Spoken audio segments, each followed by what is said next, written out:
journalism that I do about music, obviously. I never did know Sinatra, but I knew about Sinatra from people who knew or thought they knew Sinatra. And sometimes unless you're lucky as Pete was and have a personal relationship, as I had with Peter O'Toole.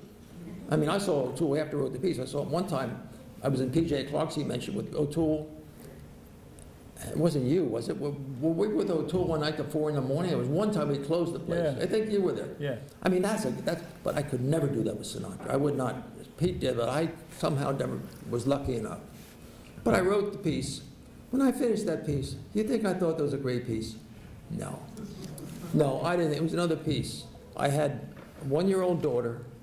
I had to do 6 pieces because I needed the money. Nan and I were living just barely on what we were earning. And then I then finished that piece, and then I went on to do what I really wanted to do, was this piece on a great, not great, but a managing editor named Clifton Daniel, which was a lead piece, 3 months after Sinatra. And that made me want to write about the newspaper, and I never wrote for Esquire after that 1 year. Then later on, 30 years ago, 40, Frank Sinatra's Cold, Frank Sinatra's Cold, Jesus, how come that piece that I didn't like, I thought I did much better in other pieces, even for Esquire? I don't know. Maybe it's just Sinatra that made that piece famous. If I had written about Peter O'Toole, wasn't that famous. I mean, he's famous. I don't know what it is that makes a piece. Can you explain, did you ever do a piece, Pete, that you thought wasn't your very best? I mean, everything is your very best, but sometimes, you know, you're measured by your audience. Every time I did, I quoted to myself Samuel Beckett's famous advice. What? Fail better. Fail better. I don't know. So here I am. If you want to read the piece that Gay's talking about, both pieces, the O'Toole piece and the Sinatra piece, get this book. Oh boy, I'm so glad you came. So glad you showed up. Here's mine. It's one of the great collections of American journalism. So sweet. Well, I'll tell you, in all my years in journalism, I have never met a person I respected more than this guy. This guy is a wonderful writer. You know, but I'll tell you what else that Pete Hamill is, besides being a novelist, an essayist, a journalist, an editor. He was an editor, as you know. He is the most decent man I have ever met. I mean, this guy has a sense of humanity and a good, and a humility and a sense of respect. I've never respected a man more than this guy. I really do. Now, are we running out of time here? No. Babbling? No, we're not running out of time. But I would like to conclude this formal session by quoting 2 lines from Pete Hamill's book, which struck me as Frank Sinatra as existentialist philosopher. You might have thought of Sinatra as many, many things over the past 100 years, but I probably think that you never thought of him as an existentialist philosopher. Here is a quote from Pete's book towards the end. Two separate quotes. This is Sinatra speaking in the first person. Sometimes I think I know what it was all about and how everything happened. But then I shake my head and I wonder, am I remembering what really happened or what other people think happened? Who the hell knows after a certain point? And then I wrote, like, contrary to the cocksure certainness of my way, Sinatra at the end of his life was less sure of his way than at any time of his life. And then the final quote from Pete Hamill, maybe, this is Sinatra, maybe that's what it's all about. Maybe all that happens is you get older and you know less. Boy, it's extraordinary, really. It better not be true of your 2 guests. I don't know. Anyway, what I'd like to do now, with the time that we have remaining, about 15 minutes, is to open it up for questions, comments from folks. So, folks, yes. Tell them to stand up, and we'll repeat the question for those. You just give us the questions. Stand up, though. We want to look at you. What Sinatra songs are the most meaningful to you two? What Sinatra songs are the most meaningful to the two of us? Pete, what do you You think? make me feel so young.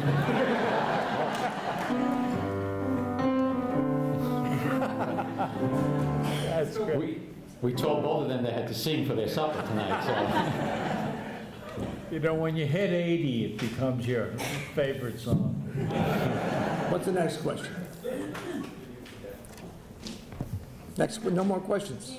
No, yes. Way back there. Look The at, Brooklyn boy in Myrtle Avenue, why don't you mention Cookie Lavagetto? what's the question? It's not the question, it's an answer. From Brooklyn? One Italian boy, Cookie Lavagetto, Brooklyn Dodgers, 1940.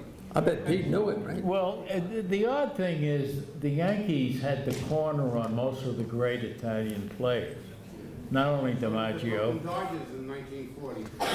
yeah, but Well, Corsetti we back had in Carl 1930. Perillo, Corsetti. and Cookie Lavagetto was on, you know, was not exactly Italian, you know.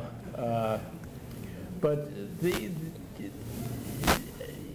you didn't gauge, most of us who growing up in Brooklyn, I understood later, since everybody was either of Irish descent, Italian descent, or Jewish descent. There was one black person living in the whole neighborhood, which was not that big, but one. But I began to realize what I didn't formalize until much later, that to be a New Yorker is to live among people who are not like you. That's right. And it's one of the great things about it. It's the most enriching kind of thing as compared to even places in this country where they insist that everybody has to be like everybody else. Yeah, kiss my Irish ass. You know? There was an attitude that said, we know what we're doing. Who's got the Spaldings? You know? We didn't have a sense that we were earning our way into America. We were born there. You know, and our parents got us there, and our parents didn't hold up banks, they went to work. Mm-hmm. That was their favorite four-letter word, W-O-R-K, because the Depression had taught them how rare it could be.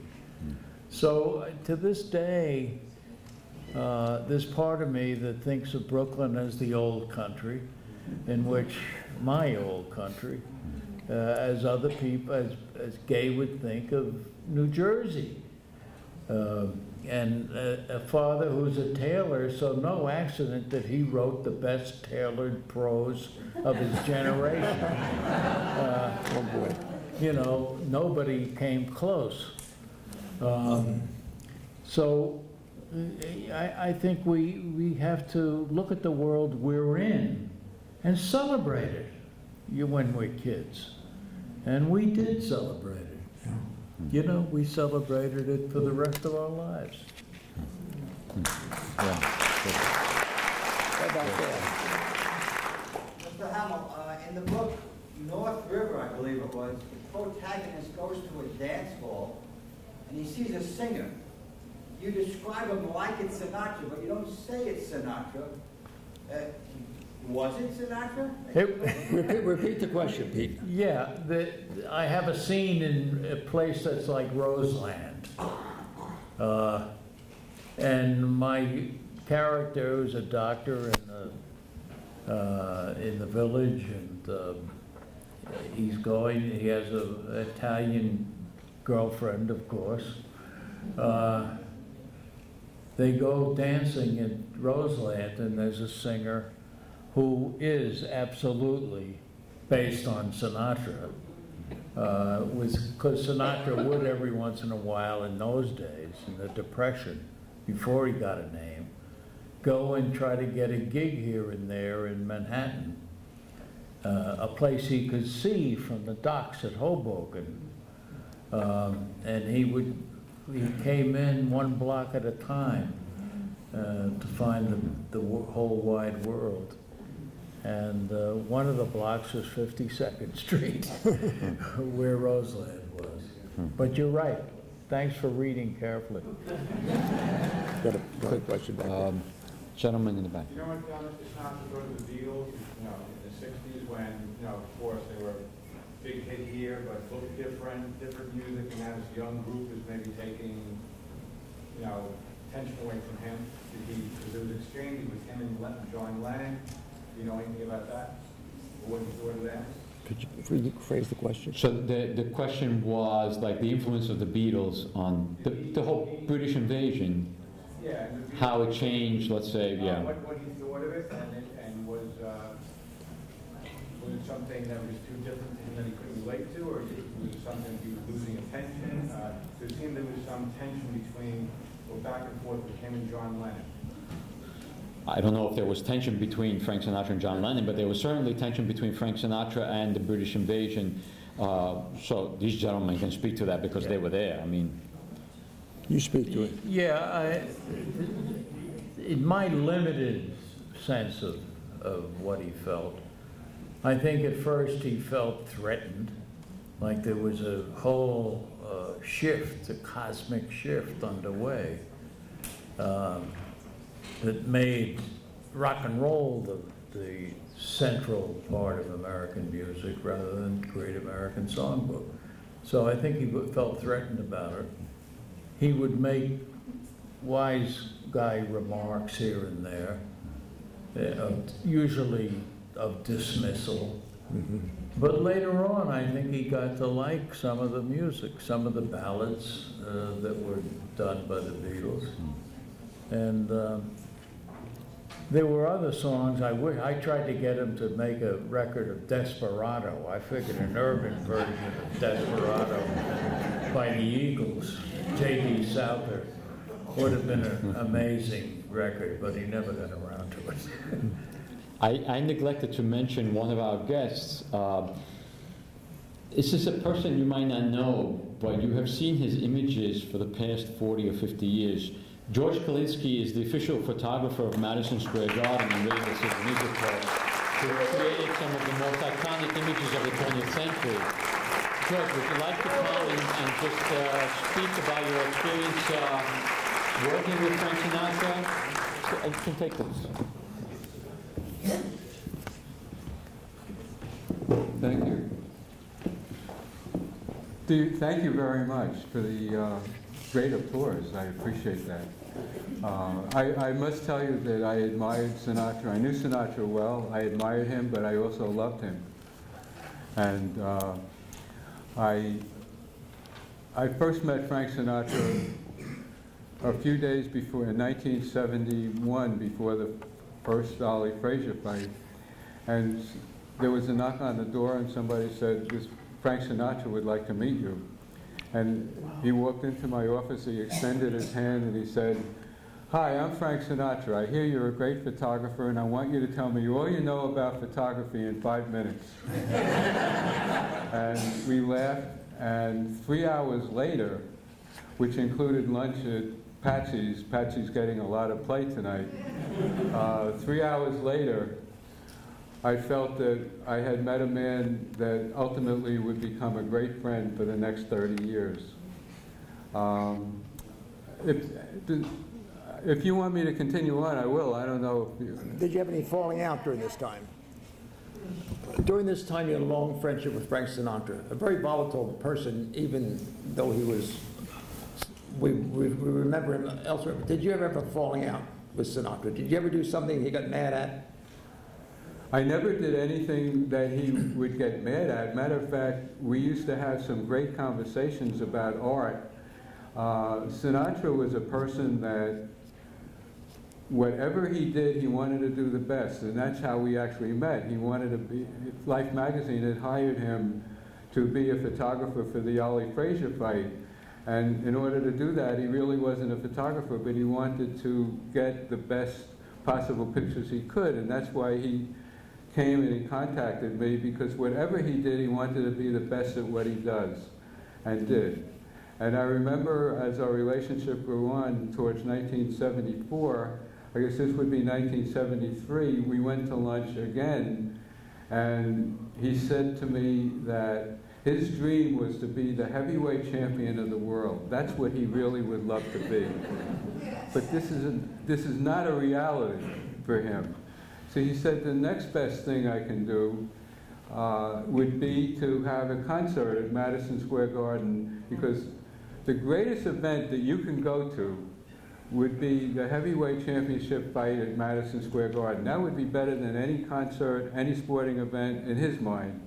To go to Madison Square Garden and to see a heavyweight championship fight, to him, the aura of that was more than the aura of any other event. So we're sitting at Patsy's, and he says that the next best thing is to have a concert at Madison Square Garden with the atmosphere of a heavyweight championship fight. And he shows me pictures, drawings of the layout of Madison Square Garden with the boxing ring in the middle. And he said, this is what my dream is now going to be, to have a concert at the Garden, and I want to call it the main event. What do you think of that? And I said, it sounds pretty good. I have to digest it a little bit. Matter of fact, it sounds very, very good. And he said, you did a picture for the Ali Frazier fight that appeared all over. It was the poster. It was Ali Frazier head to head, and it was superimposed onto the Garden ceiling. He said, part of my dream would be if I would be in a picture like that, and it came to be that when the day came for the main event, it was internationally televised. And I believe it was one of the first internationally televised entertainment events that there ever was. And Sinatra had said, instead of Ali Frazier on the Garden move, I want to be in the middle. And maybe, how can I do that? And I said, Frank, you wear a tuxedo, you put boxing gloves on, you go like this, and I'm going to photograph you like that and put you on the Garden ceiling. And that came about, and that was the ad in every single newspaper in the United States the day of the event. But this was a little background of how this came about. I don't want to go and I don't want to take away from these great men. I admire these gentlemen so much.